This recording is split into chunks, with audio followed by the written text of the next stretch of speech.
அண்ணே இன்னைக்காச்சும் போகிறீங்களா? இல்லையா, அடுத்த வாரம் தான். போயிட்டு வாங்க. என்னண்ணே போன வாரம் வந்தப்போ இதைத்தான் சொன்னீங்க, இப்போ இதைத்தான் சொல்கிறீங்க. நான் என்ன வச்சுக்கிட்டாயா வஞ்சகம் பண்ணுறேன்? ஸ்டாக் வரலையா, லாரி பிரச்சனை பார்க்கலையா நீங்கள்? என்ன இப்படியே சொல்கிறாரு? ஒருவேளை பதுக்கி வச்சு வெளியில் விற்பாங்களோ? இருந்தாலும் இருக்கும். இப்போ இது எப்படியாவது கம்ப்ளைண்ட் பண்ணணுமே. இப்போ என்னை பற்றி யார்ட்டையாவது கம்ப்ளைண்ட் பண்ணணும். எப்படி பண்ணுறதுன்னு தெரியல, அதானே? வேணும்னா எப்படி என்னை பற்றி கம்ப்ளைண்ட் பண்ணணும் நானே சொல்கிறேன், கேட்டு தெரிஞ்சுக்கிறீங்களா? என்னையா வேணாமா? சரி விடுங்க. சொல்லுங்கண்ணே.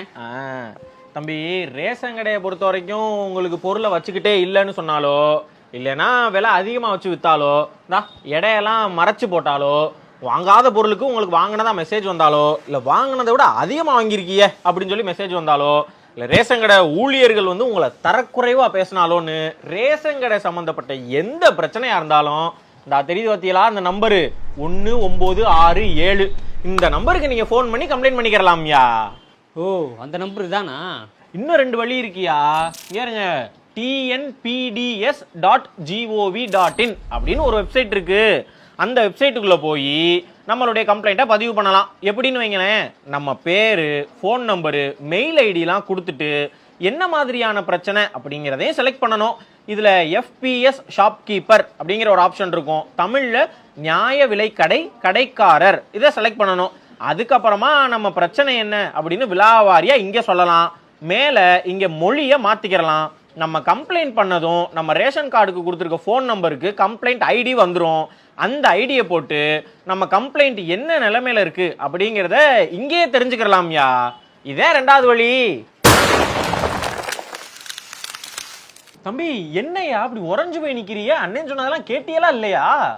கேட்டனே அண்ணே, இப்படி ஒரு வெப்சைட் இருக்குங்கிறதே நீங்க சொல்லி தான் எனக்கு தெரியும். அட, உங்களுக்கு மட்டுமாயா? பல பேத்துக்கு இதெல்லாம் தெரியாதியா? இதெல்லாம் கொண்டு போய் சேர்க்கறது தானே நம்ம வேலை. கரெக்ட்ண்ணே. அண்ணே, அந்த 3வது வழி அதைத்தான் கையில வச்சு சுத்திக்கிட்டு இருக்கிய. போனா?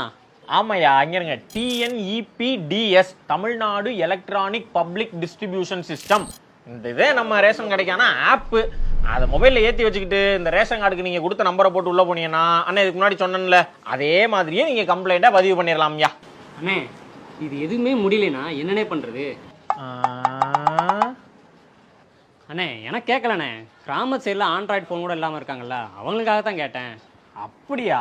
அவங்க எல்லாம்யா நேராக தாலுகா ஆஃபீஸ் போயிட வேண்டியது. அங்கே TSO அப்படின்னு ஒரு அதிகாரி இருப்பார், தாலுக் சப்ளை ஆஃபீஸர், தமிழ்ல வட்ட வழங்கல் அதிகாரி. அவங்ககிட்ட போய் கம்ப்ளைண்ட்டை கொடுத்துட வேண்டியதேன். அண்ணே, இப்படி கம்ப்ளைண்ட் பண்ணால் உடனே ஆக்ஷன் எடுத்துட போகிறாங்க. போவாங்கண்ணே. ஐயா, அப்படி பொத்தாம் பொதுவாக எல்லாரையும் சொல்லிடாதீங்க. நீங்கள் கம்ப்ளைண்ட் பண்ணுறது நியாயமான கம்ப்ளைண்ட்டாக இருந்துச்சுன்னு வச்சுக்கோங்களேன், 3லேருந்து 5 நாளைக்குள்ளே அதை சரி பண்ணுவாங்க அப்படின்னு நான் சொல்லலையா. நம்ம ஒரு உயர் அதிகாரி அண்ணன்ட்ட சொன்னாங்க, தெரிஞ்சுக்கோங்க. அப்போ சரி, இன்னும் 3 நாளில் அவங்க மேலே ஆக்ஷன் எடுத்துருவாங்க. ரெடியாக இருங்க. ஏன்னா சீனி ஸ்டாக்கில் வச்சுக்கிட்டே இல்லைன்னு சொல்கிறது நியாயமான கம்ப்ளைண்ட் தானே. அப்பா, வீட்டில இருந்து வரும்போதே ரேஷன் கடையில் என்ன இருக்கு இல்லைன்னு தெரிஞ்சுக்கிறாம வந்துட்டு இங்கே ஏன் கூட மல்லுக்கு நிற்கிறீலையா? இதில் நியாயமான கம்ப்ளைண்ட் வேற. வீட்லேயே எப்படி நான் இருந்து பார்க்குறது? நான் தான் முன்னாடியே சொன்னேன் இல்லையா, TNPDS வெப்சைட்டு. அந்த வெப்சைட்டில் போய் பொது விநியோக திட்ட அறிக்கைகள் அதுக்குள்ளே போனீங்கன்னா உங்கள் மாவட்டத்தில் இருக்கிற ரேஷன் பொருட்களோட விவரங்களை பற்றி தெரிஞ்சுக்கலாம். அப்புறம் நான் சொன்னேன் TNEPDS அந்த மொபைல் ஆப் சொன்னேன்ல, அதுக்குள்ளே போயும் நம்ம பொருள் வாங்குற ரேஷன் கடையிலேயே ஸ்டாக் என்ன இருக்குது, எவ்வளோ இருக்குன்னு தெரிஞ்சுக்கலாம்யா. அது மட்டும் இல்லாமல் நீங்கள் ஒவ்வொரு மாதமும் எவ்வளோ வாங்கியிருக்கீங்கன்னு கூட அதில் பார்த்துக்கிறலாம். ஆமாண்ணே, வீட்டில் எவ்வளோ பொருள் வாங்கியிருக்கோம்னு ஃபோனுக்குலாம் மெசேஜ் வரும்ண்ணே. அதே மாதிரி நம்ம ரேஷன் கார்டுக்கு ஒரு ஃபோன் நம்பர் கொடுத்துருப்பீல்ல, அந்த ஃபோன் நம்பர்லேருந்து PDS ஸ்பேஸ் விட்டு 101 அப்படின்னு டைப் பண்ணி 99 80 90 40 40 இந்த நம்பருக்கு அனுப்புனீங்கன்னா உங்கள் ரேஷன் கடையில் ஸ்டாக் இருக்கா இல்லையாங்கிறத தெரிஞ்சுக்கிறலாம். அதே இது PDS ஸ்பேஸ் விட்டு 102ன்னு டைப் பண்ணி 99 80 90 40 40 இந்த நம்பருக்கு அனுப்புனீங்கன்னா கடை திறந்திருக்கா இல்லையான்னு தெரிஞ்சுக்கிறலாம். அதுக்கடுத்து PDS ஸ்பேஸ் 107ன்னு டைப் பண்ணி அதே நம்பர் தான், அதை போட்டு அனுப்புனீங்கன்னா உங்களுக்கு ரேஷன் கடையில் ஏதாவது பொருள் கொடுக்க மாட்டேன் அப்படின்னு சொன்னாங்கன்னா அதை நீங்கள் ஒரு கம்ப்ளைண்ட்டாகவும் பதிவு பண்ணிக்கிறலாம்யா. ஓ, அப்படியா? இப்போ நம்ம கடையில் சீனி இருக்கா இல்லையா, அண்ணன் உண்மை சொன்னா பொய் சொன்னா நீங்கள் உங்கள் ஃபோனில் பார்த்து சொல்லுங்க பார்ப்போம். இதோ பார்க்குறேண்ணே. அண்ணே சாரிண்ணே, என் மேலே தான் மிஸ்டேக்கு. சீனி ஸ்டாக் இல்லைன்னு தான் காட்டுது. அட என்னையா நீங்கள் இதுக்கு போய் சாரியெல்லாம் சொல்லிக்கிட்டு? தம்பி, ஒன்று தெரிஞ்சுக்கங்க, மக்களுக்கும் அரசாங்கத்துக்குமான நேரடி தொடர்புங்கிறதுல ரொம்ப முக்கியமானது நம்ம ரேஷன் கடையா. ரேஷன் கடையை நம்பி எத்தனை சனம் பொழைக்குது தெரியுமா உங்களுக்கு? அதனால படிச்ச பிள்ளைய இளவட்ட பிள்ளையெல்லாம் ரேஷன் கடையை பத்தி நல்லா தெரிஞ்சுக்கணும். என்ன செஞ்சா யார்கிட்ட புகார் அளிக்கலாம், கம்ப்ளைண்ட் பண்ணலாம், அந்த நம்பர் இது பூராத்தையும் தெரிஞ்சு வச்சுக்கணும்ல. ரேஷன் கடைங்கிறது நம்ம உரிமை. அக்கா மகளுக்கு மாலை போடுற மாதிரி அதை விட்டு கொடுத்துட கூடாதியா. எல்லாமே போன்லயே வந்துருச்சு, ஈஸியா போச்சு, டிஜிட்டல் ஆக்கிட்டாங்க. அதெல்லாம் தெரிஞ்சு வச்சுக்கணும், சரிதானே?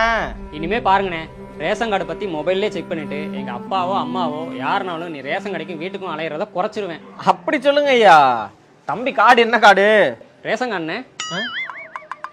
தம்பி ரேஷன் கார்டு சரியா, அரிசி கார்டா சக்கரை கார்டா என்ன கார்டுன்னு கேட்டேன். என்னண்ணே மாஸ்டர் கார்டு விசா கார்டுங்கிற மாதிரி கேக்குறீங்க? ஐயா ரேஷன் கார்டுல 5 வகையான கார்டு இருக்கியா.